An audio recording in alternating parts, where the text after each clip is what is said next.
I had done such a great job of ignoring my identity, I didn't stop and say, yeah, this is all about gender. Hmm. It was a process to get to the point of realizing that it was the fact that I had ignored my authenticity for so long that this person who I had presented and who I had become and all the life decisions that I'd made had created this persona that, although very successful, I was not very comfortable being. And there were things about me that I didn't like. I try to be very vulnerable in pointing out that I was irritable and angry a lot, and it reflected on how I treated others. But what it really was just being very agitated and anxious and uncomfortable with myself. And once I finally, at that point now, 30 years into the game, I was in my 50s, that I was able to access information online about what it meant to be transgender and what the protocols for transgender, gender affirming healthcare were. And the fact that that was a pathway forward to realize my authenticity and perhaps to find the peace I was looking for.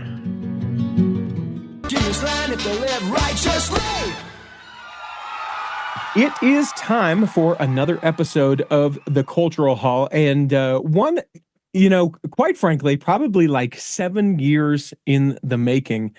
I can remember just about 7 years ago, the headline from the Salt Lake Tribune, an article that said, after leading LDS congregations and designing Mormon temples, this Utah dad is building a new life as a woman.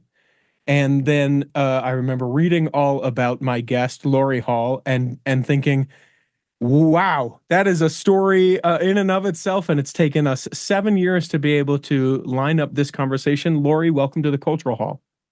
I'm so glad to be here, G. It is, if I'm being honest, and I can't imagine you'd be like, no, lie to me. Like everything transgender, I more than anything in the world, I want to be so respectful and I want to be so kind and so loving, but I don't have a tremendous amount of experience, in like my network of friends, in some of those things that sometimes I find myself just sort of not addressing it because I don't want to offend anyone, and I don't think that that's the right way. What do you have to say about that? Well, I think that more and more we may see and move among transgender folk and not recognize that's who they are. Okay. And that might be individuals who, like me, have transitioned and are blending in perhaps even better than I do. Or you may be moving amongst, as I did for over 50 years, folks that were closeted or are closeted and haven't taken any steps to um, socially or publicly reveal themselves as I did 7 years ago. Um, the the number of folks with what I what I know to be gender dysphoria, the mismatch between one's self-determined gender identity and the biological sex that was identified at birth, um, range in the 1 to 2% of the population in general. Um, Put that in the equivalent of a regular Latter-day Saint ward with 300 people attending, and you've got a handful of folk who are experiencing gender dysphoria and or have learned to mitigate it through some means, whether it's hormone replacement therapy or some form of adjustments to their lifestyle. They're transitioning socially, publicly, legally, medically, and so on. Yeah, you mentioned 7 years ago is when you kind of, and for lack of, I guess, a better term, or ignorance two terms, is it like a coming out to say, ta-da?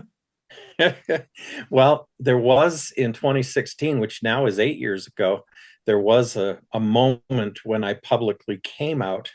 Um, at church, which in our community, I lived in Tooele, Utah at the time, and that's where I had served as a bishop and a stake president.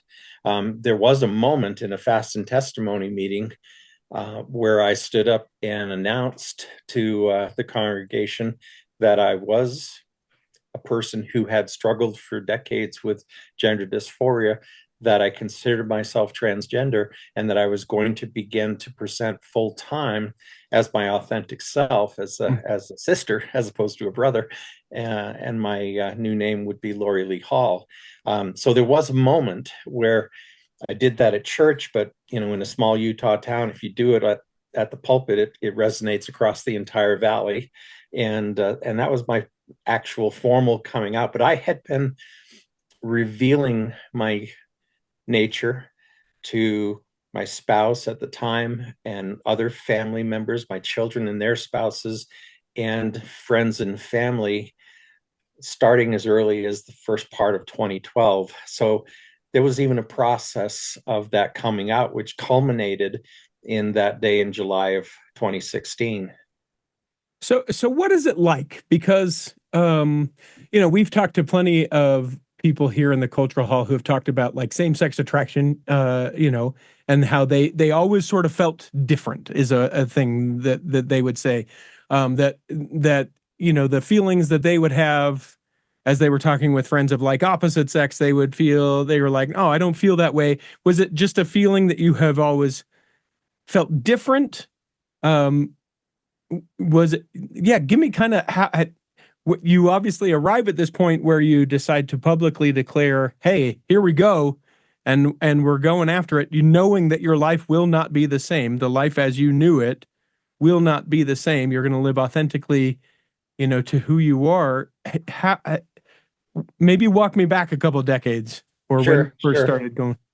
And this might be a good spot to mention my memoir, Hmm. because this is exactly how the memoir is structured. Chapter one begins with the conflict with the church that happened just after my coming out. But then chapter two goes back and tells all the backstory and reveals the fact that as early as age 5, I was faced with a mismatch between who I felt I was and what my family and others around me were telling me I needed to be. um, I I had a mom at home and two younger sisters, and um, I identified with them as girls, as females.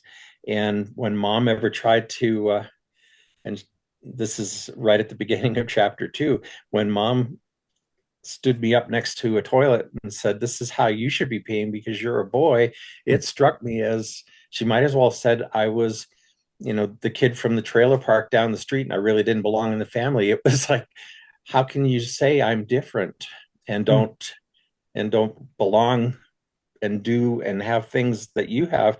How can you say my body's different? And um, in the memoir, I describe having, using my 5-year-old voice. I had very unhappy feelings about that. I didn't like that, but I was definitely aware of it, although I didn't have the vocabulary we have today, 60 years later, to be able to describe it. And but I knew that feeling was there, and that feeling was always around. You know, uh, it strikes me then as you look at your life full of church service, as a bishop, correct? Mm-hmm. And then also you served as a high priest or in the stake presidency. I was a stake president then for 8.5 years. Was there a deal you were making? I've heard that this language around missionaries that are gay, that are like, man, if I try really hard, if I work really hard, God, will you change my heart so that this won't be the way that it is? As you engaged in your church service, was there some of that bargaining? Well, in my circumstance, and and everything's in the book. It's really, it's kind of my go-to right now. It's all in Sure. the book. Sure. And we should But mention before you go into that, I should mention sure. to people, link in the show notes if you would like to purchase the book. It doesn't come out until November, but you can pre-order it. It's called Dictates of Conscience: From Mormon High Priest to My New Life as a Woman. So I just want to make sure we get that reference. Go ahead. Right. Signature Books is my publisher, and the book is actually coming out on during Transgender Awareness Week and on the Transgender Day of Remembrance this year. So, little symbolic of when we'll actually be releasing it. So, um, I I travel from that experience in the bathroom with my mom through my teen years and my struggle with what we now know to be gender dysphoria. And I reached a point where I was ready to go out into the world at age 18 and live authentically using current day terms. But I even struck out one night dressed as a girl, but realized I had no idea where I was going or what I was going to do about it. And I came back to my room privately in the middle of the night and just crushed by the fact that I had no pathway forward to live as I felt that I should and could. I didn't know there were other people like me Mm-hmm. that felt like me. I had no access to any information that might have been out there during that time. This was 1979.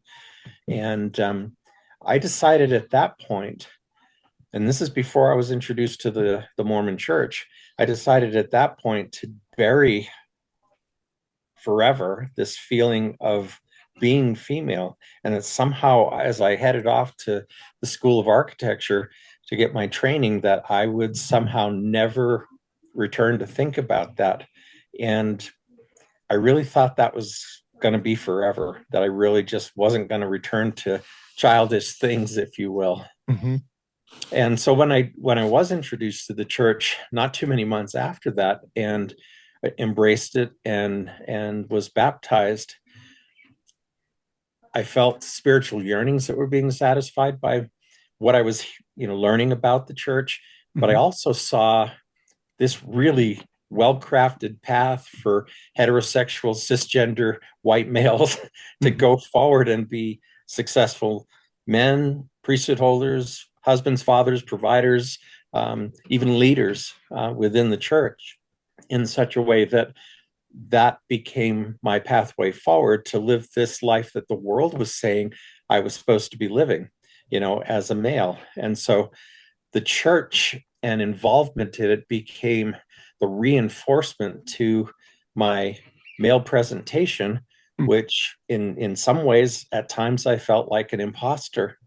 But I realized eventually, like, all the successes and accolades associated with being that Mormon male priesthood holder. That they that then basically that it was a lie, right? I mean, or Yeah, or not or not a whole truth, I guess, because it was who yeah, you were, but yeah. it wasn't, you weren't living authentically to who you are. So it felt empty, or Well, the gender dysphoria gets multiplied many times over the more time goes by. I mean, this is something that I never knew, but um, I could crush it when I was 18, but by the time I was in my 30s, it was crushing me. mm, Um, Kind of an analogy that I developed that feels right to me, that the gender dysphoria is very much like trying to live your life standing on an airfield strip next to a jet engine. And at times the jet engine revs up and makes just a gosh awful loud sound. And sometimes it idles and it's just kind of rumbling there in the background.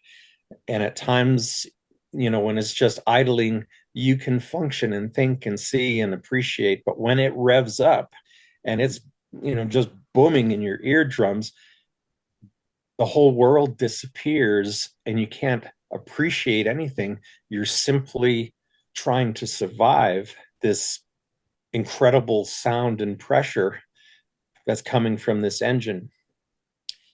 Now, at times in my life, and I record this in the memoir, I turn and look at the jet engine and say, I'm not listening. I can't hear you. I am, Right. you're not there anymore. And that was the lie. The lie was that that part of me that was so dominant in my inner expression and my inner feelings and the way my brain worked and all of that was, to try to deny it, it didn't work. It was still there, and it sometimes would rev up and get noisy, when I tried to ignore it.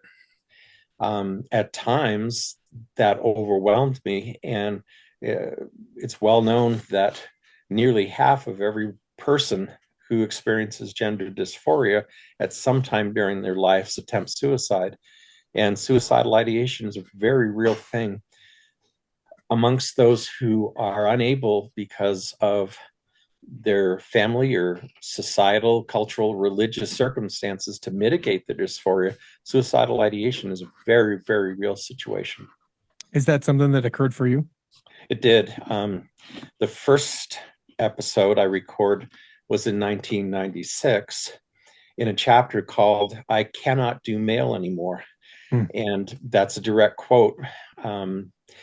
Set the stage for the story. I was serving as the high priest group leader in my ward, and I was 34 at the time, so I was a pretty young high priest group leader. Yeah. The family proclamation had come out in September of 95, and in my role as husband and father and priesthood leader, I really dove into that document and leaned into it heavily and analyzed every aspect of my life and our life together, and how to teach these principles and so forth. And I was unaware of the fact that it was actually rubbing my identity raw. It was making it harder and harder for me to be able to keep the jet engine quiet. And excuse me, one morning when I should have been already off to work, I was crossing the living room floor, and my knees went out from under me, and I kind of collapsed on the carpet, wound up behind a chair against a wall, and I just cried out in agony to an empty house and to heaven, if heaven was listening, "I cannot do male anymore," which is a really strange way to phrase what I was feeling, but it captured the fact that I was so entrenched in the male roles of the proclamation that it was on my mind that I was trying so hard to do male, and I couldn't do male anymore. And that was one of those episodes where if I had had the clarity of mind to get up and go do what I had planned to do, I could have hurt myself and ended it there. But feeling love from God, feeling and knowing I had love in from my family, I just kind of went upstairs and crawled back under the covers and experienced for several months an emotional and nervous collapse, that eventually, working with a therapist from LDS Family Services, then social services, I kind of worked through some of the trauma, but I could never figure out how to express that this was really about male versus female. I had talked with this therapist about work stresses. I talked about, family pressures and, trying to make ends meet and doing all these things, but I could never figure out how to explain to this male priesthood leader therapist that the real issue was I cannot do male, because I just couldn't imagine what the pathway forward was for someone like me who just couldn't do that anymore. I didn't know there was an alternative.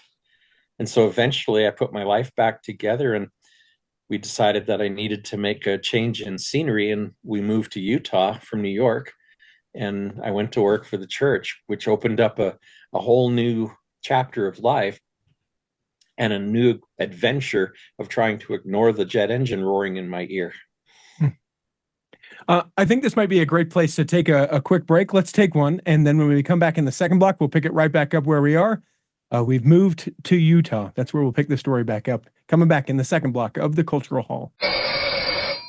Imagine running a small business today. It's challenging. Imaging and internet presence is an absolute must. Even with that, you're still a small star in a bright cyber universe. Now, imagine you have someone who understands how to get your site designed for your talents and then easily searched by potential clients. Imagine Lennon Design. Whether it's strictly a website or a whole package of logo creation, advertising media, and promotional materials, Lennon Design is your partner in business. They'll test the boundaries of their imagination to create something unique for you. When you need creative, affordable design, let it be Lennon Design. Call 801-699-3022 or visit lennondesign.com. Here in the second block of the Cultural Hall, remember you can become a Patreon saint of the Cultural Hall for as little as $5 a month. It helps pay for things like web hosting and the video service and all that kind of stuff. Makes it worth my while as well. Great stories, but certainly to have people put their money where their ears are is great. Remember that if you go and join us on Patreon, you can become a Patreon saint, where you get to be a part of the secret but not sacred Facebook group where all the Patreon saints are hanging out. It's patreon.com/the Cultural Hall. So, Laurie, let me ask you this. You get the job with the church and you move to Utah and you've converted and you've got a family at this point, wife and kids, correct? Yep. And I would imagine that some part of it, even if it's not conscious, like, oh, I'm going to devote my life to God, maybe there will be some changing or whatever. Even if that deal isn't necessarily brokered, there is something to, if I do a lot of things different, I can focus on all of the different things, and that will distract me from the jet engine, as you've put it. Is that what you were sort of hoping for? Maybe not consciously, but certainly that whole notion of, if I can keep myself really busy and just, I dove into everything that I did and tried to excel at it to a point where, I did have an extremely busy life. It was after we moved to Utah, I was soon called to be a bishop, and right after that, a stake president. I started work at the church office building as a project manager for welfare services, and soon found myself assigned to direct the worldwide meeting house program, meeting house designs for all over the world. And then in a few years after that, I was asked to lead construction of temples for the whole world, and then design of temples as well for the whole world for several years. And I just ran from pillar to post, and that worked really well until the jet engine got my attention again. And these things kind of happened in 15-year increments, from when I buried my identity to when as I described to you, I couldn't do mail anymore, and got through that process. And about 15 years later, I had experienced a health crisis that gave me a lot of time to stop and think about my life. And sure enough, I began to understand that there were things about my life that, although I was achieving at the high level, I just really didn't feel good about who I was. And really, I had done such a great job of ignoring my identity. I didn't stop and say, yeah, this is all about gender. It was a process to get to the point of realizing that it was the fact that I had ignored my authenticity for so long, that this person who I had presented and who I had become, and all the life decisions that I'd made had created this persona that, although very successful, I was not very comfortable being. And there were things about me that I didn't like. I try to be very vulnerable in pointing out that I was irritable and angry a lot, and it reflected on how I treated others. But what it really was just being very agitated and anxious and uncomfortable with myself. And once I finally, at that point now, 30 years into the game, I was in my 50s, that I was able to access information online about what it meant to be transgender and what the protocols for transgender, gender affirming healthcare were. And the fact that that was a pathway forward to realize my authenticity and perhaps to find the peace I was looking for. Talk to me about disclosing this to your wife, to your kids. Talk to me about the family element of this. Yeah, absolutely. So to set the stage, I really began to investigate transgender care and such in 2011. And so up to this point, had you ever expressed to your wife or to anyone, hey, just so you know, sort of had these things, not really sure, nothing? No, I have been accused of lying and of fakery and so forth, but I had all good intentions in my heart that was buried and gone, and that I wasn't talking about it because it was part of my past, and it wasn't a problem. So I had convinced myself that it wasn't something to talk about until I investigated it and realized that this is absolutely who I am, and I've got to accept myself. And 2011 was mostly spent going through the process of accepting myself logically, and then spiritually, having spiritual experiences that helped me to confirm my feelings and feel heaven's support in walking the path forward to transition. And then at the start of 2012, I began coming out to family. And it happened because I had been experimenting with dressing in my own secret stash of female clothing. And my spouse found that secret stash. Mm-hmm. And I knew that by that point, I knew for a fact that I was going to need to explain to her what was going on and who I really was. I knew it was going to be emotional and difficult and painful. So I actually wrote a letter and explained all the key points, because I knew I wouldn't be able to get through the explanation without becoming so emotional that I probably would fail to express it properly. So one evening, driving home from the church office building from work, she called me and said, I found these clothes in the closet. Whose are they? And I said, hang on just a sec. I'll be home in 30 minutes and I'll explain everything. And when I got home, all the clothes were kind of dumped out on the floor, and she was in tears. And I said, trust me for just a sec. I printed out the letter and handed it to her. And it was startling news to her, and she didn't know what it meant. I totally understood and appreciated that. A year earlier, I pretty much didn't know what it meant either. And, her first concern was, does this mean you want to be with a man? Does this mean you want to leave me?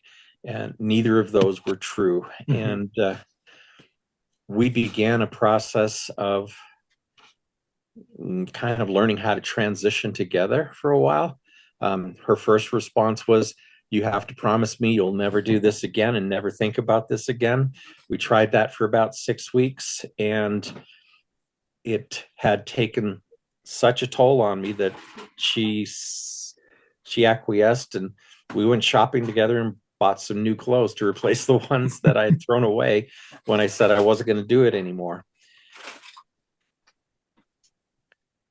We have to pause for just a moment. If your editing is good, my partner just came into the room and decided that opening a bag of chips would be a good idea. Let me hit pause.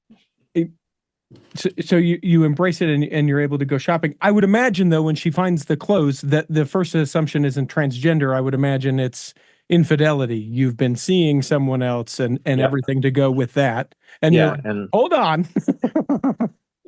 It absolutely was. I guess that was her first thought before she even asked if I wanted to be with a man, once she realized they were my clothes.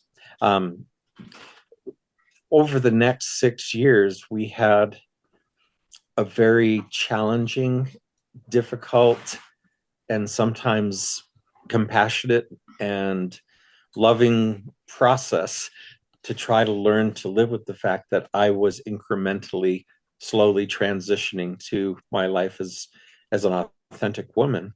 And that was all going well. And I don't want to get too far ahead of myself, but at the time of my excommunication, we were making it work. Mm. And I know lots of friends whose marriages survived transition and whose cisgender spouses are very comfortable and happy with who their spouse, their transitioned spouse, has become. A little case in point in my own situation, my wife was not comfortable with me starting hormone replacement therapy and resisted that for a while until I finally helped her realize it was the medically necessary thing to do to help me to mitigate the feelings I was feeling. Mm-hmm. So she acquiesced and I started. 3 weeks later, she was promoting hormone therapy to other spouses that she knew who had transgender husbands, typically in in in the same situation, because she had seen how much positive effect hormone therapy had on me in just 3 weeks. My mood, my disposition, all changed, and that was quite a turnaround for me, but a very positive result. Life got better for us, for both of us, because of it. Then you add in the component of being excommunicated, and then quickly the life, because I would imagine, and correct me clearly if I'm wrong, you guys were married and probably sealed in the temple, I would imagine. Yep.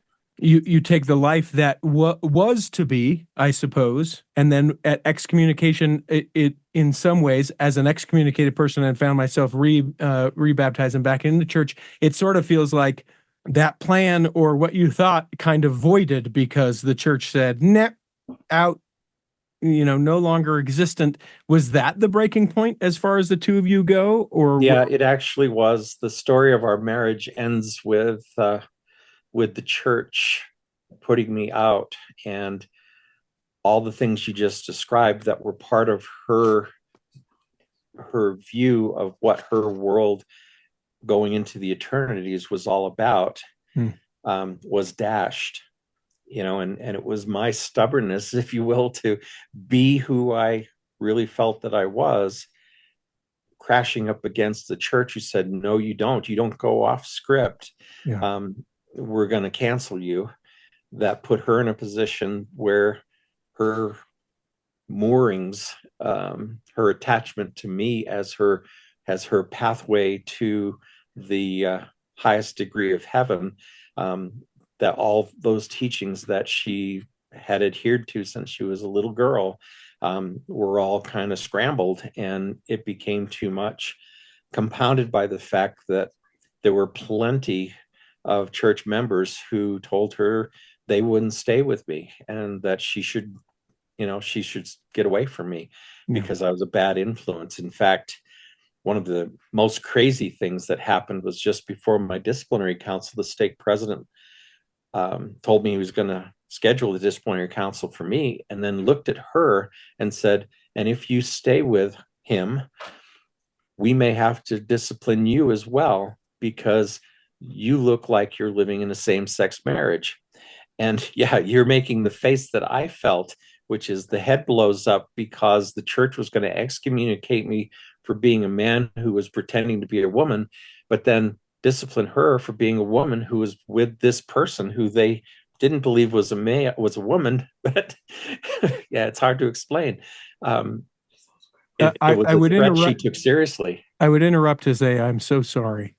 That to me, and I mean, we don't have time, nor will we go into it at this point. But the reasons why I faced excommunication are laughable to most people and just super unfortunate as far as my life goes. Aside, it is a thing that it feels like one of the most unchristian kind of things to be like, hey, and you know what? I know you love this person, but you better watch it. You better watch how I swing and a miss and a hard miss as far as that goes. And I'm so sorry. Oh, thank you. It was clearly designed. The statement to her was clearly designed to put pressure on me.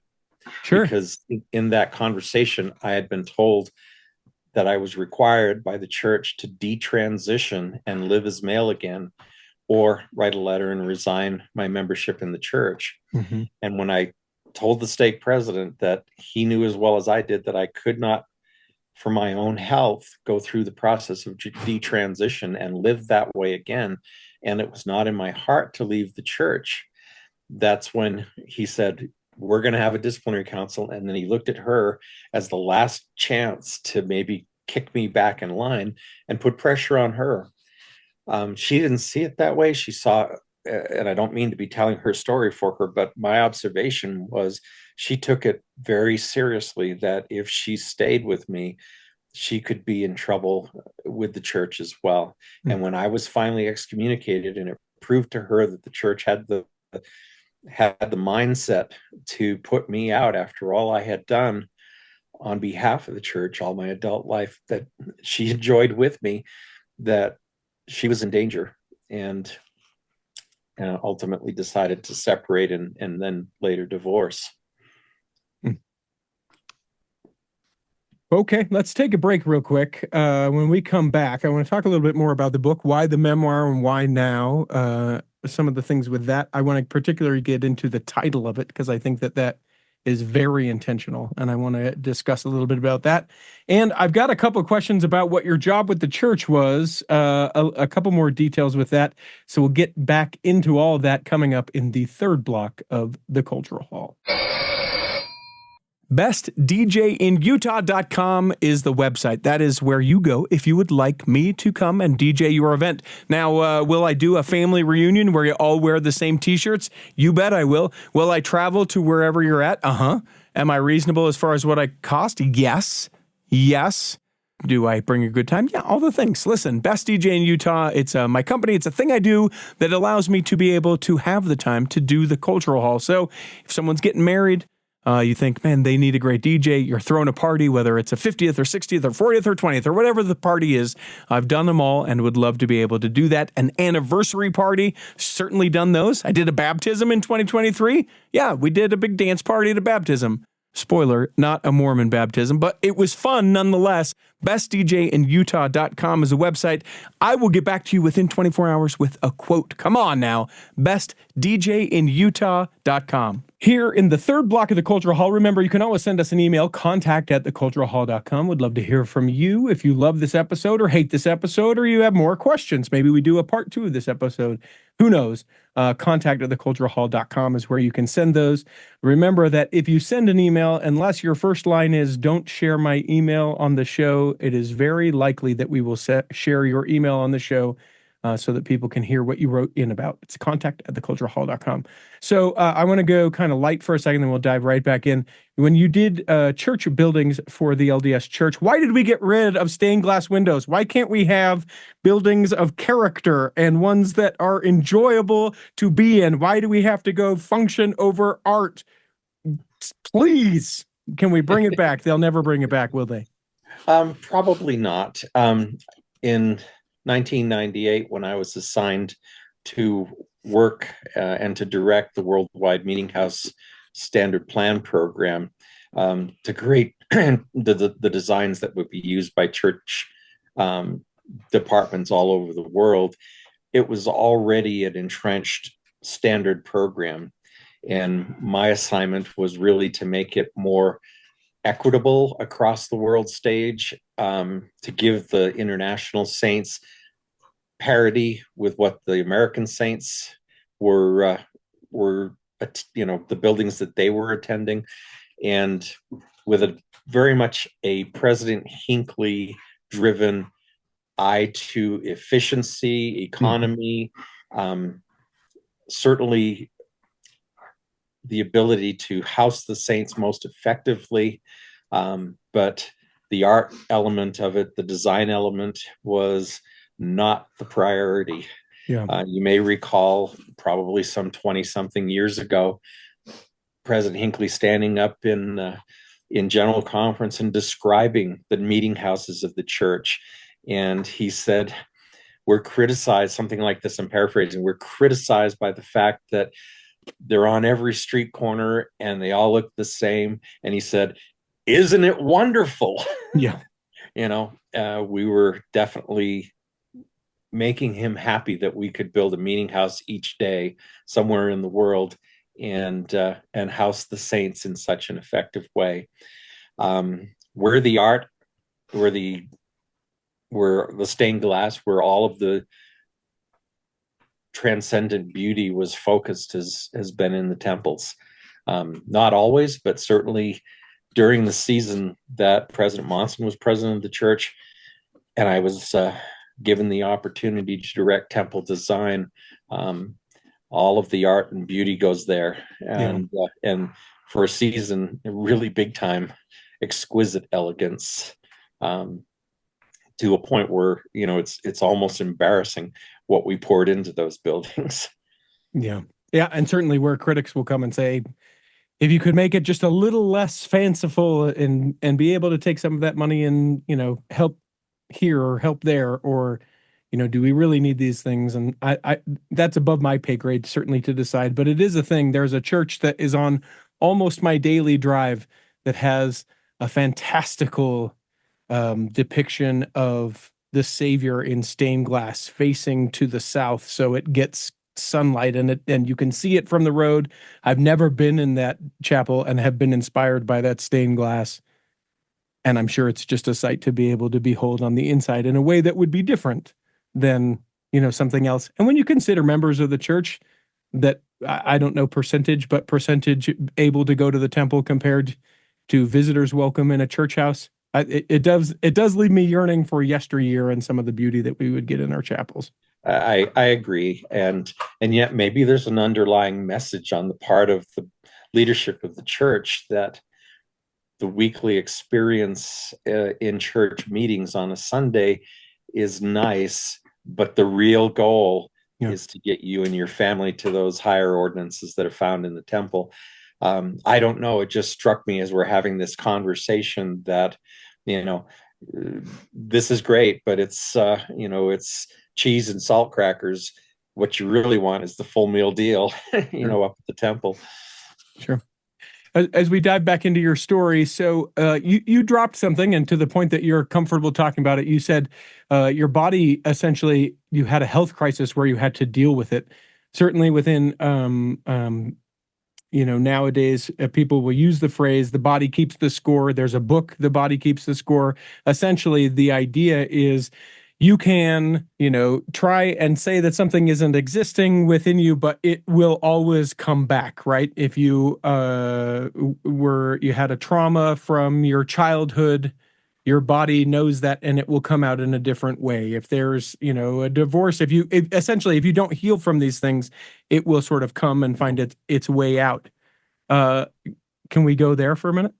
Yeah, sure. So set the setting. It's late in 2010 at that point, and I was stake president. We were doing all the designs of these temples. We were constructing temples worldwide, and I was living the full intensity of my life, and suddenly my digestive system shut down.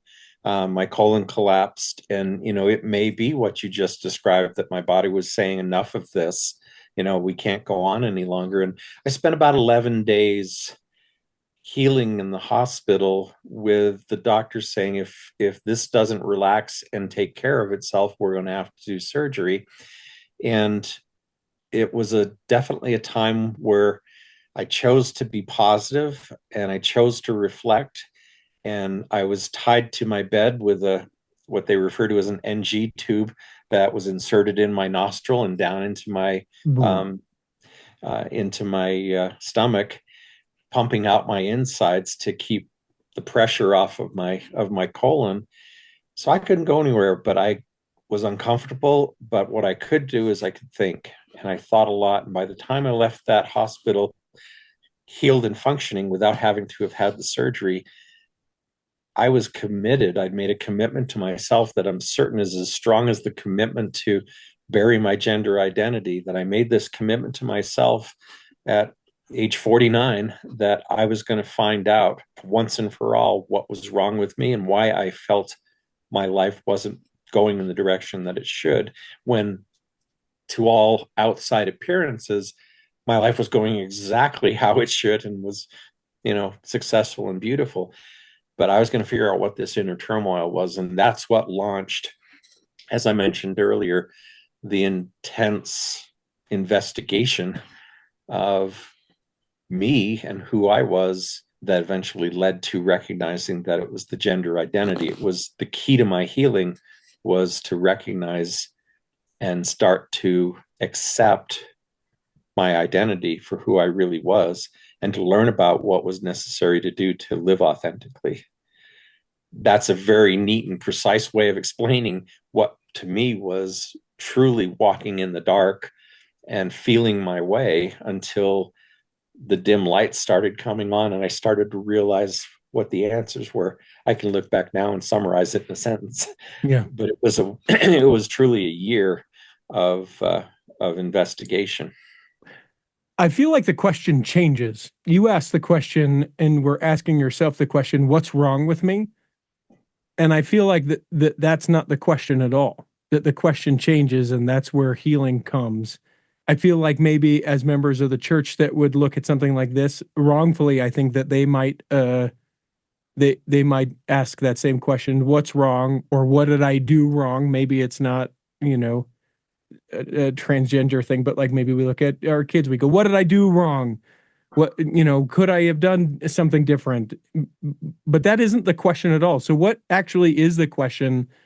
Do you think that either we're asking ourselves, or that it kind of circles around to? It's not what's wrong with us, because there's nothing wrong with you. Yeah.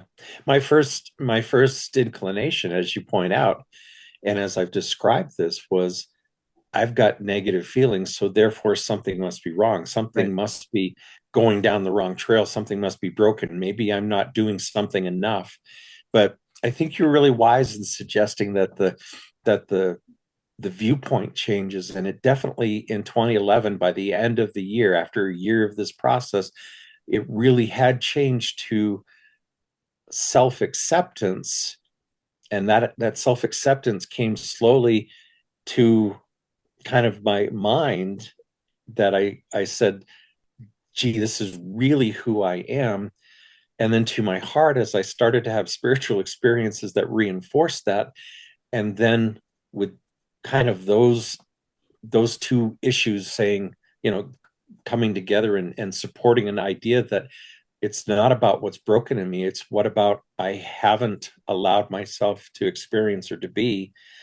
And a real drive or passion at this point to pursue this new life that I could see opening up before me, and that I knew now that others had traveled successfully, and I wanted it, to the point of I was ready to move forward and make changes and transition very quickly. Mm-hmm. But family and work and church service circumstances suggested I do it a little bit more deliberately, and follow a slower path. So I was in completely committed to the full transition that I realized I needed, but I also was committed to doing so only when I could not fail to take the next step and still be well. I could, when I couldn't not go forward, I take the next baby step forward, but never losing sight of the fact that the end goal was to get to eventually living full-time authentically. There is some dissonance, I'm sure, for some people listening to this that go, well, wait a minute, you're talking about spiritual experiences, about being a transgender individual, and look at all it has cost you. Talk about that for a minute. Yeah. There'll always be an outsider view that would suggest that I went off the rails at that point, that I went off script. You were But beguiled, you were tricked, you were led away. I mean, these are all yeah, things that we say within the culture, right? exactly. At one point, I was accused of allowing a female devil to enter my body, because that female devil wanted my body so much that I was possessed. Um, to me, that's Looney Tunes. Yeah. Um, Really, though, the idea that gender is an essential characteristic of our eternal, premortal, mortal, and afterlife identity, as phrased in the oft weaponized family proclamation, actually really resonated with me. And from a Latter-day Saint definition point of view, I became assured spiritually that my spirit, my eternal spirit, from premortality to now, is truly female. And I've had several sacred experiences that have confirmed to me that that's the case. What makes perfect sense to me is that in a fallen world where there are clearly complications in the creation of mortal bodies, that there's a mismatch between the mortal body that I inhabit in this life and the gendered nature of the spirit. That is who I am. And currently, the church teaches that that doesn't work that way.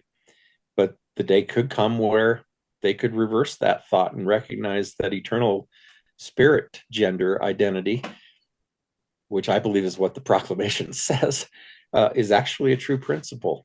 And for those of us who experience gender dysphoria, that's really our spirit crying out, saying, don't make me live in such a way that is untrue to my internal essence, with how I was premortally created and organized. I feel like that goes hand in glove to the question that I want to ask you next, which is Dictates of Conscience, the title of your memoir. Why? Yeah. We recognized when we changed titles from my working title to this title that wait, I got to know, what was the working title? The working title was self-determined. Okay. Because at the time I felt that the whole point about gender identity is that it is self-determined, and it was also a little bit of a play on the determination it took to walk the path that I walked. Mm-hmm. And we ultimately agreed that Dictates of Conscience, and this is working with my team at Signature Books, that Dictates of Conscience was a more effective way to say something similar, but also to say something much more powerful, which really leans into, of course, it borrows the language that's, that Joseph Smith wrote into the 11th Article of Faith, that we believe all men should be able to be free to worship God according to the dictates of their own conscience. It was a phrase that I used at my disciplinary council, pleading with them to just let me be me. Mm-hmm. But it also speaks to the issue of personal revelation, the importance of personal revelation in our lives. The church, on the one hand, encourages us to get our own light and knowledge, to get our own witness of things. But then on the other hand, we're slapped down if our witness is different from what the leaders of the church are saying on the same subject. Mm-hmm. I have a problem with that, and here's my explanation. In the current setting, and church leaders have even spoken about it, they understand very little, and this is not being derogatory, they've said this themselves, they understand very little about the transgender experience. The church doesn't take a position on why people experience gender dysphoria. That's written right in the handbook even today. My contention would be that in the absence of general revelation for the church, for the world, an individual such as myself is compelled to seek personal revelation to guide our own lives in the absence of direction, true direction from on high, in the general sense.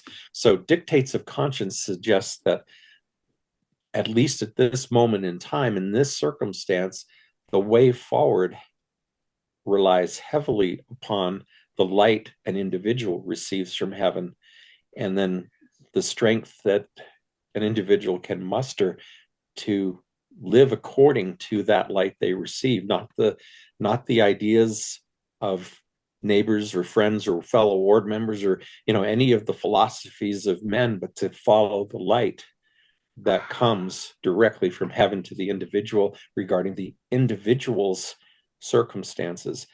There was a challenge raised at my disciplinary council that I was going against the teachings of the brethren. I really didn't think, and I made a pretty good case that I wasn't going against any specific teaching that existed at the time, and that I wasn't trying to tell other people how to live their lives, but I have been open about sharing how I'm living my life. And if that's a threat, I think that's a misguided understanding of my circumstance. I've written this memoir to describe my life journey. If others choose to pick it up and apply the same principles to guiding their own lives, my overriding thought is get your own confirmation and direction of what you need to do. I'm probably not the only way to do trans, and I'm certainly not the only way to live a gender variant life. But use this story, this journey, to help encourage you to go find your way. Well, and very much are the epitome of like what Joseph Smith said, which is to act according to the dictates of your own conscience, not collective group, all those things, but to say, because I guess it's in my belief that, when we die and we come before God and he knows the scope of our life and says all of these things, and what did you do as you interacted with this in the things that I gave you, specifically you, how were you able to do it? It's not this person did this and I needed you to do this and all of these other things, because our lives and our spirits and our personalities and all of these things are so very different. I appreciate the heck out of the title so much. Everything in my walk in relationship to deity, to God, is an individual experience. And I believe exactly what you said, that our relationship with God when we get to the other side is going to be very much somehow about that individuality of relationship, not how we performed within the organization of the church or of a church or of any religion. It's going to be about, in the circumstances of our life, how did we respond? And the way I feel towards others, the love that I want to share towards others, it's all individual. It has little to do with the institutional church, which I told an interviewer 7 years ago, I really felt that the church was always a vehicle to help me to get to that individual relationship with God, as opposed to the church being the way to receive exaltation. Exaltation would become depending on what I did in my relationship with God. I certainly didn't make covenants with the church. I made covenants with God. Yeah. And when the church turned on me and pushed me out, I knew for a fact that God hadn't excommunicated me from God. Nothing can take me away from the love of God. Yeah. It's hard though, being in that situation, because man, being, freshly excommunicated, I have a letter I wrote to myself where I was like, fine, if God doesn't want me, I don't want God. And then I was like, nah, maybe I need to be a little bit more mature than that and be able to see it for what it is. But it is a difficult situation to be in. Maybe it was all the years that I interfaced with the church at high levels that helped me to be comfortable with the fact that the church was typically good men, typically trying to do their best, right? And that the church wasn't God. Yeah. That whole notion that sometimes if you get too hung up on the church, it becomes the idol, the golden calf, if you will. Yeah. That takes us really away from creating that relationship with God, which is the first and great commandment. Which that's a whole episode for a different time about how the church can become an idol that keeps us from God. I'll kind of peg that maybe it's a future conversation. Can I ask you just a couple of just random questions that have come to my mind? Certainly. When you transition, you get to pick a new name, and I've got to know how Laurie was what you decided to do. Well, when I was 7 years old, and this story is described in the book because it's pretty key. Lots of transgender folk kind of struggle to figure out what they want to use as a new name. That's a big deal to be able to pick your own name. Yeah. And I've known lots of my friends who have picked a name, gone by it for a while, walked around in those shoes and discovered that doesn't quite feel like me. Okay. Mm-hmm. So in my particular circumstance, I'm 7 years old. I'm sitting on the floor playing with my little sisters and my cousin at my grandmother's house. And my mother comes into the room, and I don't know why she said this, but she said, if you had been born a girl, the name we had chosen for you was Laurie Lee. And Laurie is a family name. It was one of my grandmother's names, the person whose home we were in at the time. And little 7-year-old me said, wow, that's great, because now I know my real name, because now I've got a name that goes with who I am. And so I've known all along, for the last 55 years, I've known my name. So when it came time to transition,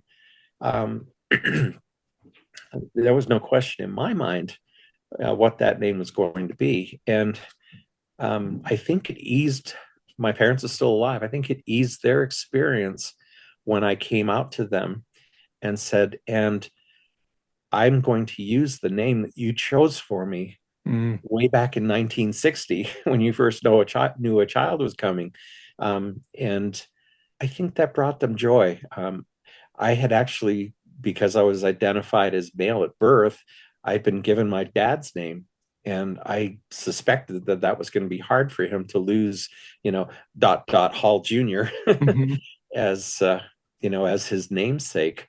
But it was him who loved his mother's name, Laurie, and wanted it to be mine. For some reason, even though I had two younger sisters, and that was a name that they loved so much, they never gave that name to either of my younger sisters when they could have used it. It was as though it was reserved for me. And I think that eased their feelings when I came out to them that, yeah, I really did identify as their oldest daughter, just as they might have had.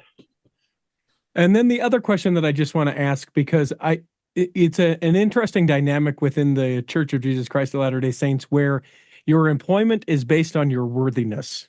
Mm-hmm. I would be curious to how that went down, where you're like, guys, I'm Laurie, peace out, good luck building temples. Or did they come to you? Because if I've done math right, you are at like still an employable age. That's the wrong way of saying that. But not of retirement age is what I'm trying to say. But you're like top of the heap. You're doing these things in this massive, worldwide organization. You have to be true to who you are, authentic to who you are as an individual, and recognize that not only could it be a wrench in your spousal relationship, not only could it be a thing with you and your kids, but also you're not keeping that job. Yeah, all of those things were realities. In fact, the general authorities all the way up to the first presidency 12 years ago in October of 2012 learned that I considered myself transgender. And through a series of interviews and discussions in first presidency meetings, they decided I should be released as stake president and relieved from that responsibility, which they did honorably as opposed to punitively, which was nice. But I went under basically probation at work regarding my behavior as a transgender person, that I was constrained from doing anything to mitigate my gender dysphoria. And we had several discussions back and forth for a couple of years over constraints that they tried to impose upon me 24/7. and whether I was able to keep those constraints or not, which eventually I could not keep any of those constraints. When I finally came out to my work department, physical facilities department of the church in April of 2016, I'd broken finally the fifth of the five constraints that they placed upon me, and they could have terminated my employment on any given day. But the leadership of the church, all the way to the first presidency, were so happy with my performance at work that they didn't want to do that. And they also, I suspect, didn't want some capricious move to create an employment law problem for them. Sure. And so returning again to 2016, where I mentioned that I came out at church and began living full-time as Laurie everywhere except at the church office building. That was in July of 2016. The toothpaste was out of the tube at that point, and it became extremely difficult for me to live full-time as Laurie everywhere except for my 10 hours a day at the church office building. And that switching gender presentations every day was really starting to take a toll. So I knew the end was near and the final challenge was going to take place. I had made a commitment to myself at the beginning of 2016 that if I couldn't make it through the end of the year, that I was going to ask a very specific question of church leaders. And this is a bit of a long story, but stay with me on this. The previous year, the church had helped create and pass what is known as the Utah Compromise, which protects the employment rights and housing rights of LGBTQ individuals, except those who work for religious employers. That was the caveat the church got built into the legislation to protect their religious freedoms, if you will. Sure. So I knew when that law passed that it was a good law. It was a good protection for my friends who were in the process of transitioning and worked for, Zions Bank or the state of Utah or wherever they might be. But that in my circumstance, I was the exception and the loophole, if you will, and wasn't going to be protected by state law. But my plan was that if I left the church office building for the last time, I wouldn't go until I had asked and tried to get an answer to the question, keeping in mind the moral, ethical, and medically sound reasons that the Utah Compromise protects employment for transitioning transgender employees. I was going to ask the church to protect my employment while I transitioned, and I would commit to them to not only doing as well as I had been doing in the past, but free of my struggle with gender dysphoria going forward, free of those complications. I would be an even more effective and enjoyable employee going forward. And so it was finally in August of 2016, about 6 weeks after I started living full-time elsewhere, that I sat down with my department managing director and our human resource director and asked that very specific question. And my demand was, if I was in a position to make a demand, that I didn't want just a middle manager to give an answer. Sure. I wanted a ruling on behalf of my circumstance from the Human Resource Committee of the church, which is the first presidency committee. I felt I was in the position, if anyone in the world was, I was in the position because of how well the first presidency and others in the Quorum of the 12 and so forth knew me and appreciated my work, that I might be able to get them to say, yes, we'll make that exception. We'll take that name plaque off of your door and change it to the correct name. Mm-hmm. And you can just keep working and, switch over to the female dress code and, make it all good. Well, I was true to myself on that. I asked the question in as clear and effective a way as I could. That was a Friday. The following Tuesday, my state president called me in to his office and said, we're going to cancel your recommend. And canceling the temple recommend was a way to morally and I guess morally disqualify me from being a church employee. Um, someone from church headquarters had backdoor contacted my stake president, instructing them to cancel my recommend, rather than answer the specific question that I had asked. Well, that first experience on that Tuesday evening, I sat with my stake president, who had been my counselor when I was the stake president. I said, President, you and I both know we've memorized the questions associated with the temple recommend.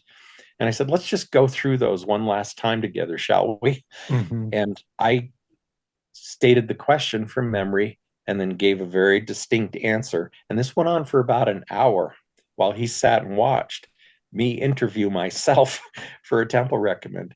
At the end of that discussion, he kind of leaned back in his chair, which used to be my chair, and said, there's no reason to take your temple recommend away. And we shook hands, and I departed his office for the night, grateful that I had been able to stand my ground and defend myself. 2 days later, he called me back in, and the whole scenario was repeated. I sat down. Of course, I'm presenting as Laurie in these meetings, because that's who I was outside of work. And he again said, we have to cancel your recommend. And I knew I'd done all the defense I was going to do. There's no sense in bringing all that up again. So I just sat and watched, while for about 20 minutes, he rambled a little bit and backpedaled and tried to say things. And he finally said, aren't you going to say anything? And I stood up and said, President, this is unjust. And I walked out. Well, it was clear by the second interview that it really had happened. When he failed on Tuesday to take my recommend away and reported that back to whomever at church headquarters, he got spanked and threatened and told that his calling was in all likelihood in jeopardy, his status in our stake, if he failed to act on this, even though it was against his heart and principles to cancel the recommend of someone who he felt was temple worthy. But that Thursday night, the recommend was canceled. And Friday morning, I was prepared with a letter announcing my retirement from church employment. And I placed that on my managing director's desk, and nothing was ever more said about any of these things. I knew with my recommend canceled by church headquarters that they could even more so fire me at any point. Sure. And in that case, without a recommend, I could be fired for that cause, which had already been protected by court cases going back to the 90s that the church had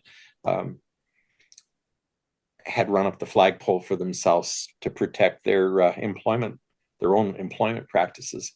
So the timing of this wasn't coincidental. I knew that if I made it to August of 1996, I would be both a 20-year employee and 55 years old and qualified for at least the basic retirement benefits that I had earned. So it was put my shoulder to the wheel, put my head down, kind of dash to that date and survive the increasing dysphoria until I reached that point and left church employment. And the very next day began 24/7 full-time as Laurie. The That's name how of the name of the book is Dictates of Conscience: From Mormon High Priest to My New Life as a Woman, visiting with Laurie Lee Hall. There's a link in the show notes if you want to check it out, be able to pre-order. It doesn't come out for a month, but you've got a little sample of the story, I'm sure, as you're able to go in depth and be able to spend time with Laurie and with her story, you can get just more from that. And a huge thanks to the folks at Signature Books for being able to put out a story like that and making it available for the world. Laurie, there is a question that we ask everyone, regardless of their faith tradition, their upbringing, anything like that. We ask everyone who steps into the Cultural Hall this question, and I'll ask it of you. What is your favorite part of your faith? I would have to say it's my ongoing relationship with the ministry of the Holy Spirit. I developed during the course of my years as a church member and as a church employee and as an ecclesiastical servant in the church, a really healthy and abundant relationship with the Holy Ghost. And contrary to what leaders teach happens supposedly at excommunication, that relationship has not diminished in my life. And so I continue to have the spiritual inspiration that I need to guide my life. I still learn things when I talk about things, which was my indication that I was speaking by the Spirit. It still happens. To me, that's that healthy kind of robust living a spiritual life, and I identify it as a relationship with the Holy Ghost. Others might call it something different, but it's alive and well, and it's the thing that makes me happy about my place in my life in relationship to whatever influences and powers there are beyond us. Call them what you will. Yeah. Well, Laurie, I hope that this episode has nourished and strengthened your body, that if you're not healthy enough to listen this week, that you'll be healthy enough to listen next week, and that when the time comes, you will be able to travel home in safety. In the meantime, Chris at Alpine Lakes Travel, Rick McGee, Debbie Wanless, Chocolate Cake Bites Podcast, and the Tiger, with a U, will be saving a seat for you on the back row of the Cultural Hall. Save me a seat, it's sure to be neat on the back.